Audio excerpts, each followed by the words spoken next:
Yep. Good old 32X. Mortal Kombat 2. Was it better than Super Nintendo? Let's find out.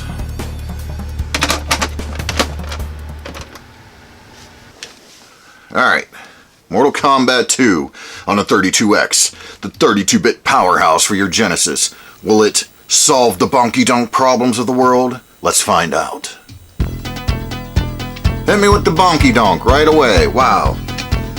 However, I can see a big difference is they're showing the actual storyboards from the arcade tracked mode, which was not in the Genesis version and was not in the Super Nintendo version. The Super Nintendo had a text-only kind of thing, but this here was definitely not in Genesis or Super Nintendo. So there's a plus right there. But you're still hitting me with the bonky donk. I don't understand why the background music still got to be that same exact background music. Why couldn't we tweak that? I can already tell the graphics look way better. The graphics look way better. Yeah, look at that. That's much better. Well, let's see what happens here.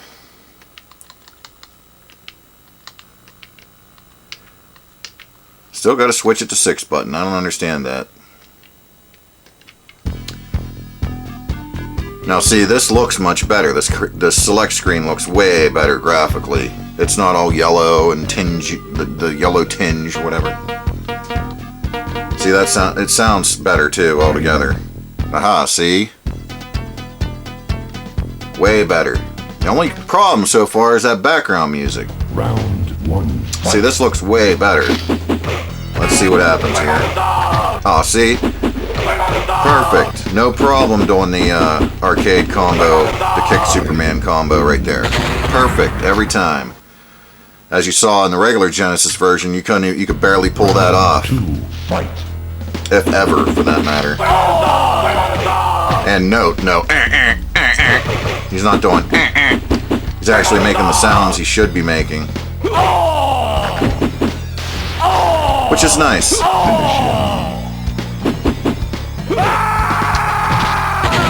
Oh yeah. Wins. Fatality. Aha. See? Says fatality and has that noise, that background sound that hits when he says fatality. So that's more arcade accurate there. Round 1. Fight. But man, still got we're still bonky donking here with the music though. I don't get it. I don't get it.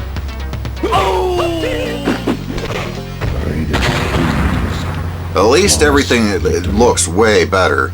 The sound effects you got, you know, like when you're uppercutting, that's way better. You got the arcade kind of sound effects there finally. See?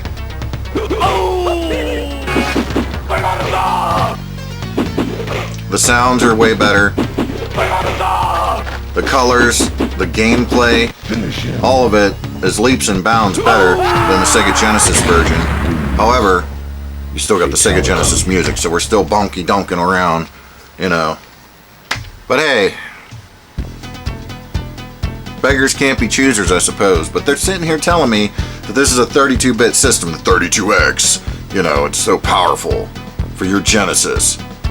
But you're literally, and I know that there's better music capabilities on this thing than what we got here because of other games that are on the system. So, you know, why are we still bonky donking? I don't know. This isn't even a game where they had to rush everything. You know, because the other home versions were already out, and this wasn't coming out till later. They could have taken their time a little more with this, and I think really, because the potential is there. You can see the potential for this to be like a really great home version, but there's just little things that take it down to not so great. Round 2. Fight. Still, much better than the Genesis. Much better.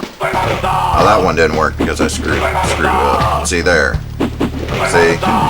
That's actually working the way it should work. So that's good.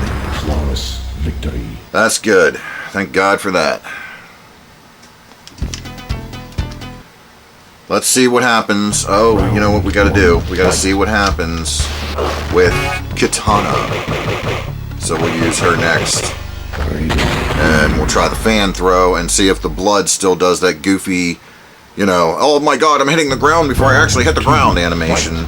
Or if it's fixed and it does it the right way. We'll find out.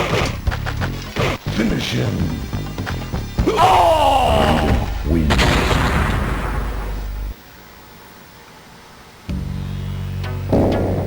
Alright, here we go.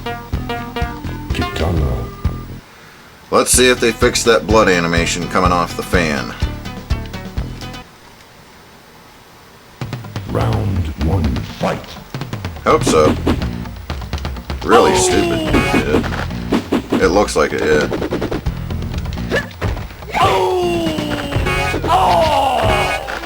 Oh, so much better, see? Way better there. Way better. Yeah. It's fixed. Much better. I don't have a whole lot of complaints with this version. I actually like this version a lot. When I got this version back in the day, I played it. I played it a hell of a lot. Now, I probably played this version about the same. Oh, you know what I want to see? I want to see what her fan sounds like. Man. Whatever. I mean, you know, it's alright, I guess. Kitana wins. But I played the hell out of this version back in the day. I'd say I played it about the same amount as the Super Nintendo version, because the things that were missing in the Super Nintendo version are actually present in this version, and all the other stuff that's missing in this version is present in the Super Nintendo version. So it's kind of, you get both there a little bit. Round 1, fight. So it was either give or take, you know.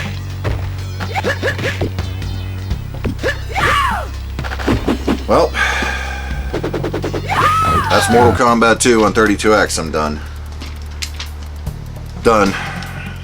That's Mortal Kombat 2 on 32X. Now, of course, there was versions of this on the handheld systems like Game Boy and Game Gear. We're not going to get into those right now. Maybe we will down the road, but for this particular series, we're not going to get into that right now. We're just talking about home console, sit down in front of your television and play. Ports, right? So you figure, you know, you got the Super Nintendo version, you got the Sega Genesis version, and then you got a Sega 32X version. Surely that's probably going to be where it ends, right? By the time we get around to any other versions, Mortal Kombat 3 is going to be out, right? It did not end at the Sega 32X, in fact. In fact, we got yet another Mortal Kombat 2, only this time on the Sega Saturn. That's right, the Sega Saturn, Mortal Kombat 2. It also was on the PlayStation, but only overseas. It was in America on the Sega Saturn, Mortal Kombat 2. Mortal Kombat 2 on the Sega Saturn. Hey, man, now, I don't know. We'll get into it, don't worry, because I have a lot of things to praise about it, and I have a lot of things to really be frustrated about. So, that's coming up. The Sega Saturn, Mortal Kombat 2.